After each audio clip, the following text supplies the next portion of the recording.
नमस्कार साथियों, आज की इस वीडियो में आपका स्वागत है। तो आज हम डिस्कस करेंगे एडजेक्टिव का सेकंड पार्ट। तो एडजेक्टिव में जितने भी इंपॉर्टेंट रूल्स हैं उनको हम कवर कर रहे हैं। तो आज का ये सेकंड वीडियो है। इससे पहले आप फर्स्ट वीडियो को चैनल की प्लेलिस्ट में जाकर देख सकते हैं। तो चलिए यहाँ पर देखते हैं। नेक्स्ट यहाँ पर रूल क्या है। यदि वाक्य में कार्डिनल तथा ऑर्डिनल दोनों ही न्यूमरल एडजेक्टिव का प्रयोग होता है तो हमें पहले ऑर्डिनल न्यूमरल एडजेक्टिव का प्रयोग करना चाहिए और इसके बाद कार्डिनल न्यूमरल एडजेक्टिव का प्रयोग करना चाहिए। अब सबसे पहले आपको समझना होगा कि कार्डिनल और ऑर्डिनल नंबर होते क्या हैं। अब देखिए, जो कार्डिनल नंबर होते हैं वो होते हैं 1 2 3 4 5 इस तरह के, जबकि ऑर्डिनल नंबर जो होते हैं वो होते हैं first, second, third, fourth, fifth, इस तरह से जब काउंटिंग करते हैं तो वो ऑर्डिनल नंबर कहलाती हैं, राइट। तो यहां पर देखिए एग्जाम्पल दिया गया है, आई have read the 2 first chapters of this book. इसका हिंदी में अर्थ ये आना चाह रहा है कि मैंने किताब के पहले 2 चैप्टर पढ़ लिए। तो यहाँ पे गलती क्या है, 2 फर्स्ट का यहाँ पे यूज किया गया है। तो यहाँ पर 2 आपका कैसा न्यूमरल एडजेक्टिव है, ये आपका कार्डिनल न्यूमरल एडजेक्टिव है, जबकि फर्स्ट आपका ऑर्डिनल है। जबकि रूल में हमने आपको क्या बताया था कि अगर ऐसी कंडीशन आती है कि दोनों प्रकार के यानी कि कार्डिनल और ऑर्डिनल दोनों अगर आते हैं तो हमें सबसे पहले ऑर्डिनल का पहले और कार्डिनल का बाद में। तो ऑर्डिनल क्या है, first, second, third, fourth, fifth, ये ऑर्डिनल नंबर होती हैं। तो हमें यहाँ पे क्या यूज करना पड़ेगा, I have read the first 2 chapter. इन दोनों को हमें आपस में बदलना पड़ेगा, the first 2 chapters of this book सही होगा, ठीक है। चलिए आगे देखते हैं। यदि वाक्य में पजेसिव तथा न्यूमरल एडजेक्टिव दोनों का एक साथ प्रयोग होता है तो हमें पहले न्यूमरल एडजेक्टिव का प्रयोग करना चाहिए और इसके बाद पजेसिव एडजेक्टिव का प्रयोग करना चाहिए। अब पजेसिव एडजेक्टिव का मतलब ये है कि ऐसा एडजेक्टिव जिसके माध्यम से हम अधिकार प्रकट करते हैं, और न्यूमरल एडजेक्टिव का मतलब ऐसा एडजेक्टिव जिसके माध्यम से हम कोई संख्या प्रदर्शित करते हैं। तो ये दोनों एडजेक्टिव अगर साथ आते हैं तो सबसे पहले न्यूमरल और इसके बाद पजेसिव। एग्जाम्पल देखिए, his all friends are responsible for this mistake. उसके सभी मित्र इस गलती के लिए जिम्मेदार हैं। अब यहां पर देखिए, हिज और ऑल ये दोनों एडजेक्टिव है फ्रेंड्स के लिए। तो हिज आपका पजेसिव एडजेक्टिव है, ऑल आपका न्यूमरल एडजेक्टिव है। जबकि रूल क्या है, पहले न्यूमरल एडजेक्टिव का प्रयोग करना चाहिए और बाद में पजेसिव का। तो न्यूमरल एडजेक्टिव जो ऑल दिया गया ये पहले यूज होगा।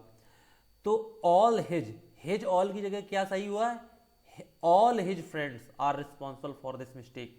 तो इनको हमने आपस में जब चेंज किया, इसका क्रम बदला तो ये सही हो गया। हिज ऑल की जगह ऑल हिज, ऑल आपका हो जाएगा न्यूमरल एडजेक्टिव और हिज हो जाएगा पजेसिव एडजेक्टिव। तो ये आपका सही हो जाएगा, ठीक है। चलिए आगे देखते हैं। द, दिस, दैट, इन तीनों का प्रयोग हम वाक्य में न्यूमरल एडजेक्टिव के बाद करते हैं, अन्यथा वाक्य गलत हो जाता है। तो हमें ध्यान रखना होगा कि जो भी न्यूमरल एडजेक्टिव आएगा, न्यूमरल एडजेक्टिव का मतलब ऐसा एडजेक्टिव जिसके माध्यम से हम संख्या प्रदर्शित करते हैं, किसी चीज को गिनते हैं।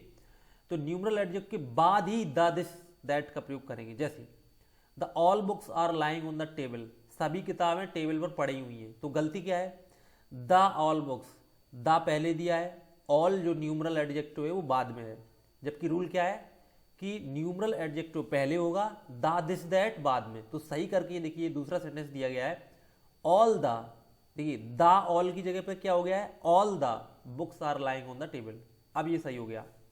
एक और एग्जाम्पल देखते हैं, I don't like this all, मुझे ये सब पसंद नहीं है, ठीक है। तो I don't like this all. अब यहाँ पे ऑल फिर से यहाँ पर क्या है, न्यूमरल एडजेक्टिव। ऑल मतलब सभी, जिससे हम कोई चीज गिनते हैं। तो ऑल के पहले फिर से दिस लगा है जो कि बाद में लगेगा। तो क्या हो जाएगा, I don't like all this, this all नहीं, ऑल दिस का प्रयोग हुआ, राइट। चलिए एक और यहाँ पे रूल देते हैं, मैनी का प्रयोग काउंटेबल नाउन के आगे करते हैं, यानी ऐसे नाउन जिनको हम गिन सके तो उनके पहले मैनी का यूज होगा। जबकि मच का प्रयोग हम अनकाउंटेबल नाउन के आगे करते हैं। मच का प्रयोग कब करेंगे, जिन चीजों को हम गिनेंगे नहीं। जैसे आई have many much problems so I can not help you. अब देखिए, प्रॉब्लम्स जितनी भी होंगी उनको गिना जा सकता है कि 1 प्रॉब्लम है, 2 प्रॉब्लम है, 100 प्रॉब्लम है, 1000 प्रॉब्लम है, तो उनको गिना जा सकता है। तो उनके पहले मैच नहीं लगेगा, क्या लगेगा, I have many problems. Very much की जगह पे क्या लगेगा, I have many problem so I can not help you, right. तो ये आप ध्यान रखिएगा। दूसरा sentence, they had much food to feed the poor people. उनके पास पर्याप्त भोजन है लोगों को खिलाने के लिए। अब भोजन आपका अनकाउंटेबल नाउन है, उसको आप गिन नहीं सकते हैं कि भोजन में पानी भी है, भोजन में खाना भी है, भोजन में रोटी भी है, सब्जी भी है, तो वो एक तरह से अनकाउंटेबल है। तो मच का प्रयोग यहाँ पर सही है। ठीक है, चलिए आगे देखते हैं next rule, use of much and very. Very और मच का एक और यूज यहाँ पे दिया गया है, पिछला भी रूल इसी से रिलेटेड था। देखिए वेरी का प्रयोग हम किसी एडजेक्टिव अथवा एडवर्ब की अधिकता को बताने के लिए एडजेक्टिव तथा एडवर्ब की पॉजिटिव डिग्री के आगे करते हैं। यानी कि कोई भी एडजेक्टिव एडवर्ब होगा उसकी पॉजिटिव डिग्री के पहले वेरी का यूज होगा, जबकि मच का प्रयोग हम एडजेक्टिव एडवर्ब की कंपैरेटिव डिग्री के आगे बहुत अधिक अंतर को बताने के लिए करते हैं। सीधा सा अर्थ है कि वेरी का प्रयोग पॉजिटिव डिग्री के पहले और मच का प्रयोग कंपैरेटिव डिग्री के पहले करेंगे। जैसे the boys is very intelligent. ठीक है, अब यहाँ पे इंटेलिजेंट जो एडजेक्टिव दिया गया है वो कैसा है, ये आपका सिंपल है, मतलब पॉजिटिव डिग्री में, तो पॉजिटिव डिग्री के पहले यहाँ पे वेरी का प्रयोग सही है। ठीक है, दूसरा सेंटेंस देखिए, Ram is very stronger then Mohan. Ram is very stronger then Mohan, ये कैसा सेंटेंस है, ये आपका फॉल्स सेंटेंस हो जाएगा। क्यों हो जाएगा, क्योंकि स्ट्रोंगर आपका कंपैरेटिव डिग्री है, उसके पहले वेरी का प्रयोग नहीं करना है। तो सही क्या होगा, राम इज मच स्ट्रोंगर। ठीक है, यहाँ पे मच का प्रयोग किया जाना चाहिए, Ram is much stronger then Mohan. अब सही हो जाएगा। क्यों सही हो जाएगा, क्योंकि अब हमने स्ट्रोंगर जो कि कंपैरेटिव डिग्री है उसके पहले मच का प्रयोग किया है। अब ये सही होगा, पहले वेरी का प्रयोग था जो कि गलत था। ठीक है, तो ये रूल आपको समझ में आया होगा। चलिए आगे नेक्स्ट रूल देखते हैं, बहुत ही इंपॉर्टेंट रूल है। जिन कंपैरेटिव एडजेक्टिव के अंत में ओ आर होता है, अच्छे से समझिएगा आप, ओ आर अगर आता है कोई भी एडजेक्टिव जिसके लास्ट में, तो उनके साथ तुलना का भाव व्यक्त करने के लिए टू प्रपोजिशन का प्रयोग वाक्य में करते हैं। ठीक है, तुलना के लिए टू का यूज करते हैं, देन का नहीं करेंगे, क्योंकि जनरली होता क्या है कि जो कंपैरेटिव डिग्री होती है उसको तुलना का भाव व्यक्त करने के लिए देन का यूज किया जाता है। लेकिन कुछ शब्द जैसे कि इंफीरियर यानी घटिया, सुपीरियर बहुत बढ़िया, प्रायर पहले का, एंटीरियर, पोस्टीरियर, सीनियर, जूनियर, इस तरह के जो शब्द है जिनकी लास्ट में ओ आर या आई ओ आर आता है, तो उसके साथ तुलना करने के लिए देन का प्रयोग नहीं करेंगे, किसका प्रयोग करेंगे, टू का प्रयोग करेंगे। ठीक है, चलिए देखते हैं example. Ramesh is inferior than Ram in intelligence. F मतलब फॉल्स। रमेश राम से बुद्धिमत्ता के मामले में इंफीरियर है, यानी कि छोटा है, घटिया है या फिर कमजोर है। ठीक है, तो इंफीरियर देन नहीं होगा, जबकि तुलना की जा रही है, रमेश की तुलना राम से की जा रही है बुद्धि के मामले में, तो तुलना में देन का प्रयोग होता है कंपैरेटिव डिग्री के बाद, लेकिन यहाँ पे इंफीरियर टू होगा। ठीक है, सही क्या होगा, Ramesh is inferior to Ram. एक और एग्जाम्पल देखिए, it seems superior than that. ये उससे अधिक सुपीरियर प्रतीत होता है, यानी कोई एक चीज दूसरी चीज से ज्यादा श्रेष्ठ सिद्ध हो रही है, तो सुपीरियर के बाद देन नहीं लगेगा, टू लगेगा, तभी सही हो पाएगा। It seems superior to that, ये सही होगा। ठीक है, तो इन सब पॉइंट्स को आप ध्यान रखेंगे कि जितने भी ये सभी शब्द हैं इनके बाद देन लगेगा वो आपको गलत नजर आएगा। ठीक है, आना क्या चाहिए, टू का यूज होना चाहिए। आगे देखते हैं, his marriage is prior to his father's death. उसकी जो मैरिज है उसके पिता की मौत के पहले हुई है। अब देखिए यहाँ पर प्रायर टू, प्रायर के बाद टू का प्रयोग किया गया जो कि बिल्कुल सही है। आगे देखते हैं, द ऑफिसर इज जूनियर या senior then all his colleagues. कोई ऑफिसर अपने जो कलीग्स हैं, जो उसके साथ में काम करने वाले लोग हैं, उससे क्या है, जूनियर है या सीनियर है, कुछ भी हो सकता है, लेकिन जूनियर या सीनियर के बाद देन का प्रयोग गलत है। क्या सही होगा, the officer is junior to या senior to all his colleagues, then की जगह पर टू का यूज होगा।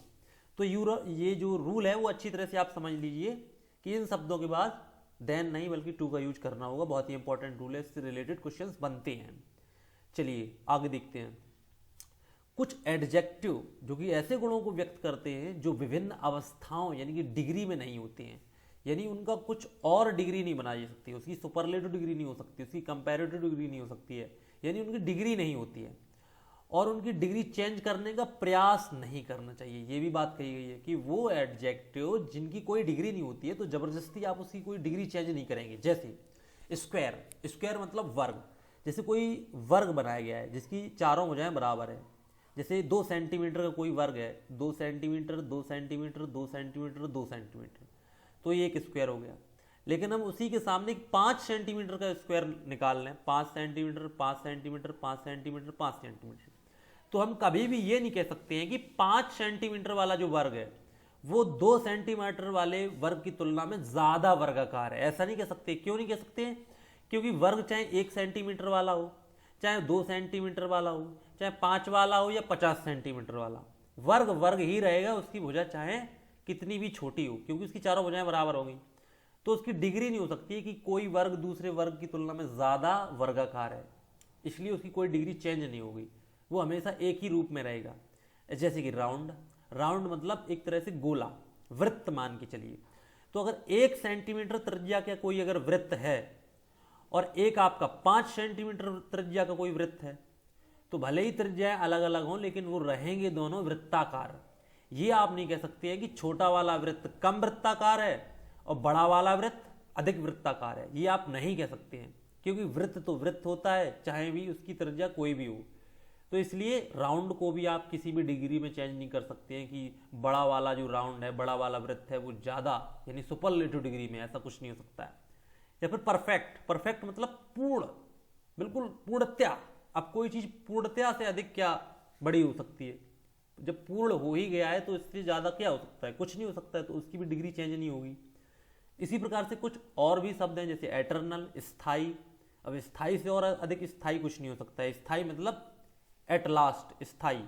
यूनिवर्सल, यूनिक मतलब अद्वितीय, जिसके जैसा कोई ना हो। हम कोई चीज को ये नहीं कह सकते कि ये मोर यूनिक है या ये मोस्ट यूनिक है, यानी उसकी कंपैरेटिव या फिर सुपरलेटिव डिग्री नहीं बनेगी। क्यों नहीं बनेगी? क्योंकि यूनिक मतलब अद्वितीय, अद्वितीय मतलब जिसके जैसा कोई ना हो, तो फिर उसके जैसा फिर कोई नहीं होगा, राइट। कंप्लीट मतलब पूरा, फुल माने भरा, तो फुल की भी कोई कंपैरेटिव या सुपरलेटिव डिग्री नहीं होगी। कैसे नहीं होगा? जैसे मान लो एक ग्लास है आपके सामने, वो पानी से पूरा भरा है, ठीक है, और एक बाल्टी है आपके सामने जो कि गिलास से बड़ी है, वो भी पूरी भरी है। तो आप ये नहीं कह सकते हैं कि गिलास कम फुल है और बाल्टी ज्यादा फुल है। दोनों अगर फुल हैं तो दोनों को फुल ही बोला जाएगा। ये नहीं कह सकते कि बाल्टी अधिक फुल है या ग्लास की तुलना में ज्यादा फुल है, उसको सुपरलेटिव नहीं बना सकते हैं कि मोस्ट फुल है या फुलेस्ट नहीं बोल सकते हैं, दोनों फुल ही रहेंगे। इसी प्रकार से और देखिए, होल, चीफ, राइट। तो ये जितने भी शब्द दिए गए इनकी डिग्री चेंज नहीं होगी, क्योंकि ये ऑलरेडी एक एटर्नल या लास्ट पोजीशन में है, ठीक है। जैसे कि एग्जाम्पल दिया गया है, our field is more square than theirs. Hindi में इसका अर्थ है कि मेरा जो खेत है या हमारा खेत है वो उनकी तुलना में ज्यादा स्क्वायर है, यानी ज्यादा वर्गाकार है। तो मैंने आपको बताया था कि वर्गाकार हमेशा वर्गाकार ही रहेगा, खेत की भुजाएं चाहे कम हो या ज्यादा, उसको आप किसी डिग्री में चेंज नहीं करेंगे। जैसे सही क्या होगा? अवर फील्ड स्क्वायर, हमारा फील्ड वर्गाकार है, तुलना नहीं कर सकते, बस इतना ही रहेगा, ठीक है। तो आई होप आपको इस वीडियो में एडजेक्टिव से रिलेटेड कुछ इंपॉर्टेंट रूल्स समझ में आए होंगे।